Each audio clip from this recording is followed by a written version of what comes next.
What happens to a business after a typical angel investment is awarded, and how is the entrepreneur affected by the presence of external investments in a startup business? Typically, where the Boise Angel Fund plays, we consider our sweet spot, our company's raising from $250,000 to $750,000 is our sweet spot.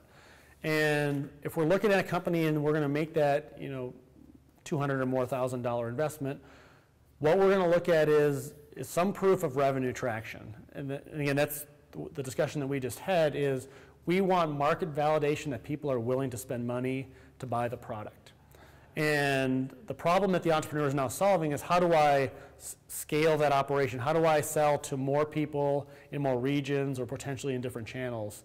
And they're trying to solve those problems. So that would be a typical profile, is they've got some revenue traction, they've got a product complete or almost complete, and now it's a matter of trying to build the revenue and start building out the organization.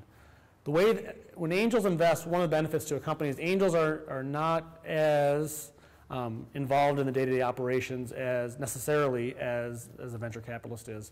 But we do expect typically quarterly reporting on sales results.